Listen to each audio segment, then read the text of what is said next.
माँ रूपी पिता। वो एक शहर के अंतर्राष्ट्रीय प्रसिद्धि के विद्यालय के बगीचे में बिना तेज धूप और गर्मी की परवाह किए बड़ी लगन से पेड़ पौधों की काट छांट में लगा था कि तभी विद्यालय के चपरासी की आवाज सुनाई दी, गंगादास तुझे प्रधानाचार्य जी अभी तुरंत बुला रही है। गंगादास को आखिरी 5 शब्दों में काफी तेजी महसूस हुई और उसे लगा कि कोई महत्वपूर्ण बात हुई है जिसकी वजह से प्रधानाचार्य ने उसे तुरंत ही बुलाया है।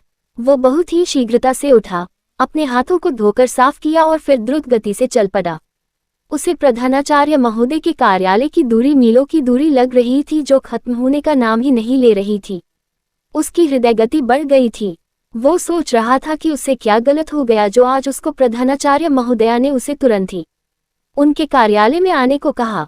वो एक ईमानदार कर्मचारी था और अपने कार्य को पूरी निष्ठा से पूर्ण करता था। पता नहीं क्या गलती हो गई। वो इसी चिंता के साथ प्रधानाचार्य के कार्यालय पहुंचा। मैडम, क्या मैं अंदर आ जाऊं? आपने मुझे बुलाया था। हाँ, आओ अंदर आओ। और ये देखो, प्रधानाचार्य महोदया की आवाज में कड़की थी और उनकी उंगली पर इशारा कर रही थी। पढ़ो इसको, प्रधानाचार्य ने आदेश दिया।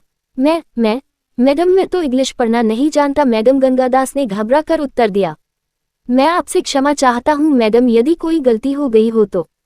मैं आपका और विद्यालय का पहले से बहुत ऋणी हूँ क्योंकि आपने मेरी बिटिया को इस विद्यालय में निःशुल्क पढ़ने की अनुमति दी।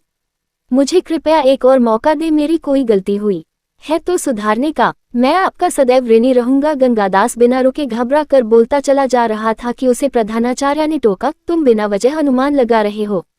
थोड़ा इंतजार करो, मैं तुम्हारी बिटिया की कक्षा की अध्यापिका को बुलाती हूँ। वो पल जब तक उसकी बिटिया की अध्यापिका प्रधानाचार्य के कार्यालय में पहुंची बहुत ही लंबे हो गए थे गंगादास के लिए। वो सोच रहा था कि क्या उसकी बिटिया से कोई गलती हो गई, कहीं मैडम उसको विद्यालय से निकाल तो नहीं रही। उसकी चिंता और बढ़ गई थी।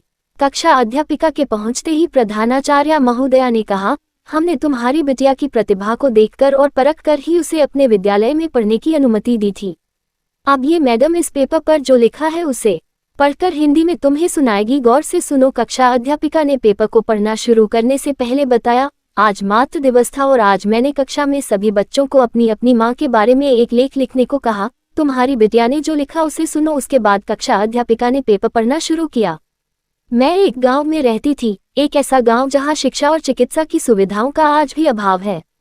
चिकित्सक के अभाव में कितनी ही माँ दम तोड़ देती है बच्चों के जन्म के समय।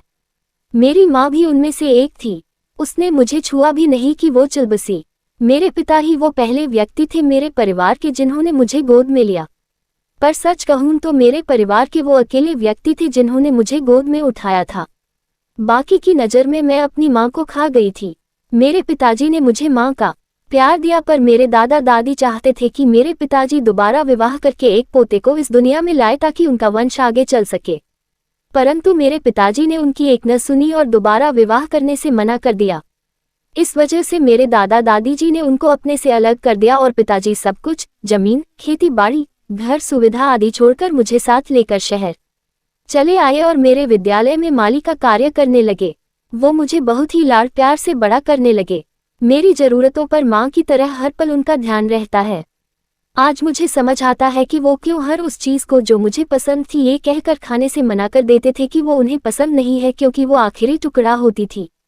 आज मुझे बड़ा होने पर उनके इस त्याग का महत्व पता चला। मेरे पिता ने अपनी क्षमताओं में मेरी हर प्रकार की सुख सुविधाओं का ध्यान रखा और मेरे विद्यालय ने उनको ये सबसे बड़ा पुरस्कार दिया जो मुझे यहाँ पढ़ने की अनुमति मिली।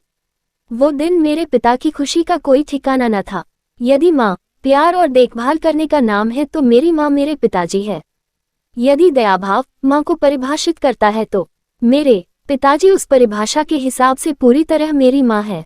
यदि त्याग माँ को परिभाषित करता है तो मेरे पिताजी इस वर्ग में भी सर्वोच्च स्थान पर है।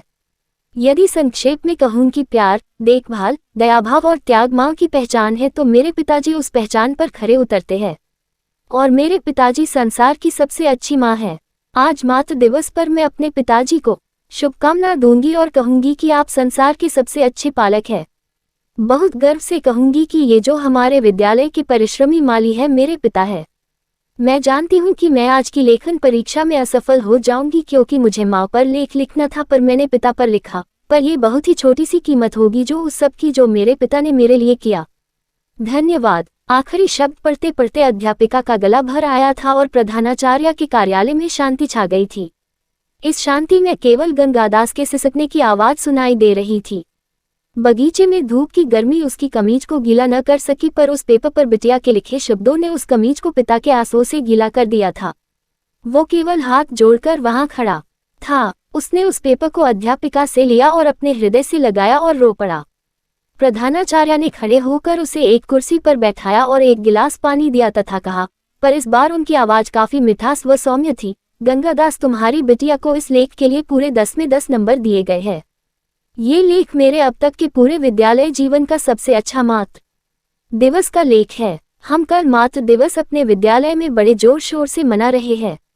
इस दिवस पर विद्यालय एक बहुत बड़ा कार्यक्रम आयोजित करने जा रहा है। विद्यालय की प्रबंधक कमेटी ने आपको इस कार्यक्रम का मुख्य अतिथि बनाने का निर्णय लिया है।